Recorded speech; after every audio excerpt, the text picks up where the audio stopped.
অযোগ্যদের জন্য সরকারের এত মায়া কেন? কারণ ওরা টাকা দিয়েছে।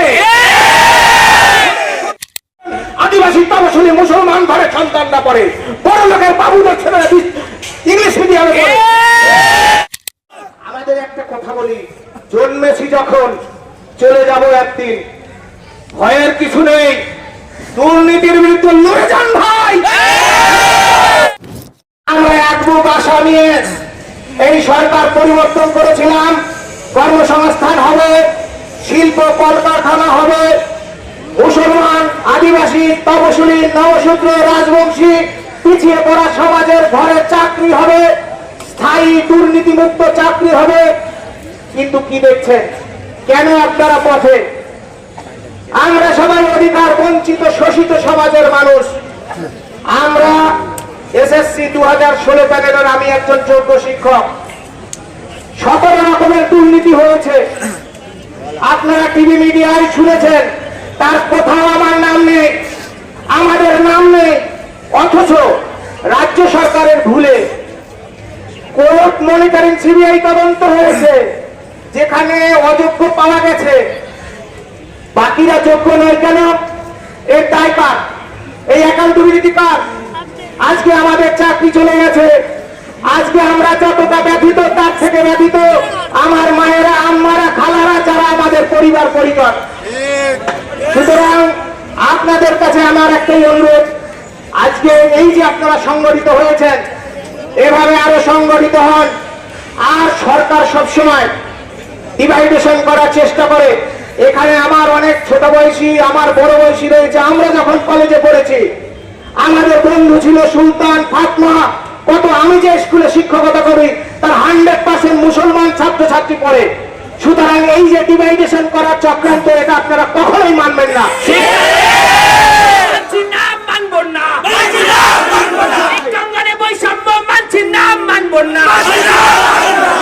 কোন শিক্ষকগণ দেখুন, বড় বড় বিজ্ঞানী মহাপুরুষ যারা বলে গেছে একটা সমাজকে ধ্বংস করতে গেলে শিক্ষা ভেঙে দাও।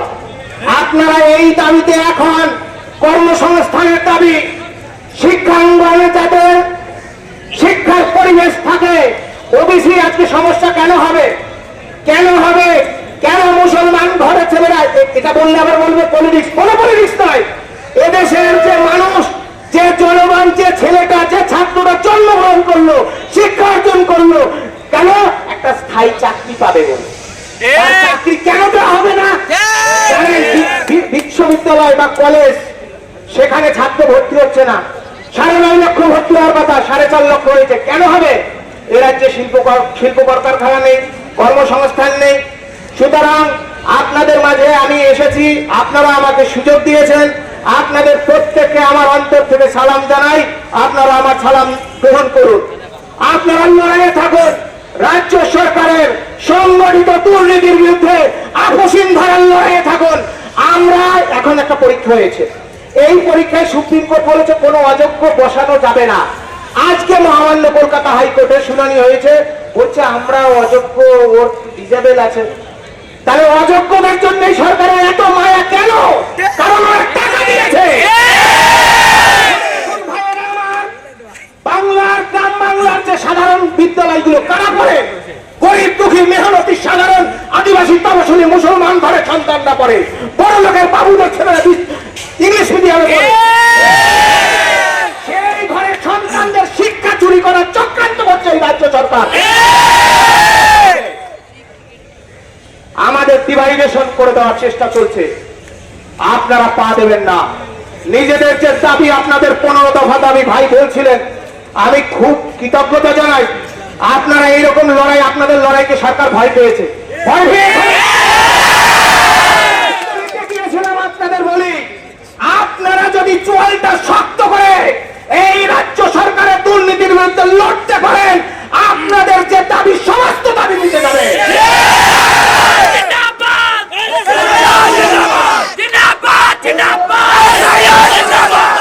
আমাদের একটা কথা বলি, জন্মেছি যখন চলে যাব একদিন, ভয়ের কিছু নেই, দুর্নীতির বিরুদ্ধে লড়ে যান ভাই।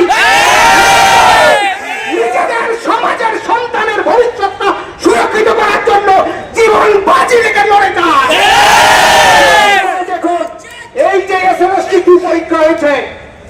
এখানে নতুন চাকরি প্রার্থী ভাই বোনেরা যারা 60 পেয়েছে তাদেরকে বঞ্চনা করা হয়েছে।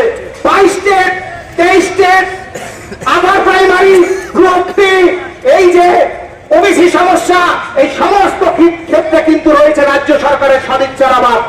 আপনারা প্রতিবাদে সোচ্চার হন, লড়াইয়ে থাকুন, দুর্নীতির বিরুদ্ধে লড়াইয়ে থাকুন, নিজেদের অধিকার আদায়ে থাকুন, আর একসাথে দলগত ভাবে এভাবে আবারও রাজপথের আন্দোলনে আপনারা অধিকার ছিনিয়ে পাওয়ার লড়াইয়ে থাকুন।